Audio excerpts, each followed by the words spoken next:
Chief, I said.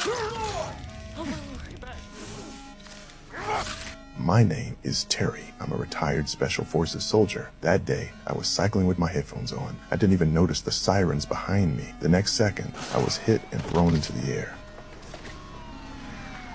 Before I could react, the cop accused me on the spot, said the bike I was riding was stolen. He checked my ID, but found nothing wrong. Still, they didn't want to let it go. They started searching my backpack, and then they found $36,000 in cash. I quickly explained. It was for bailing my brother out of court that afternoon. As soon as they heard bail, brother, and illegal items, they got excited because of my brother's case. They had reason to suspect the money's origin, so they confiscated the cash. They warned me if I resisted, they'd issue an arrest warrant on the spot. And if I didn't sue, the court would rule in their favor by default. This was robbery, disguised as law enforcement, but I had no choice. I had to get my brother out as soon as possible. He's a witness. If he gets sent to state prison, the people he testified against would never let him live. If he gets sent to state prison, those he once testified against will tear him apart. No cash, no bail. I rushed to show them the receipt from the police. The stamp on it looked almost identical to the court's, but all they said was, bail only takes cash. That's when a kind female lawyer approached me. After hearing everything, she said the local police were exploiting a legal loophole. If we filed the lawsuit, we might win, but it could take 2 years. She advised me to focus on raising money to bail out my brother. We had 3 days left before he'd be transferred to state prison. That night,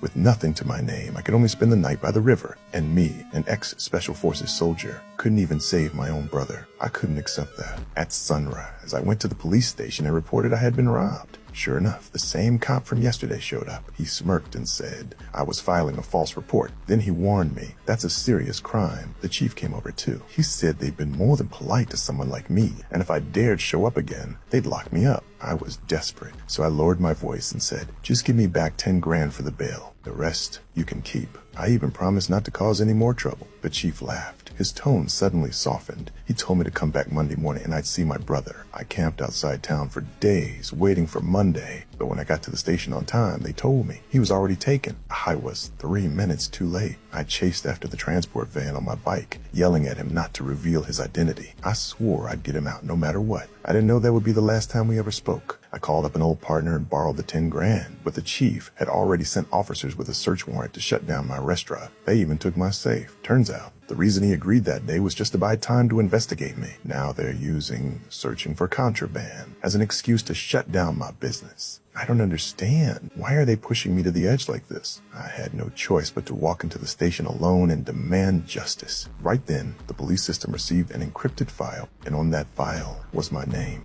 Oh. I think he's on the Wikipedia page.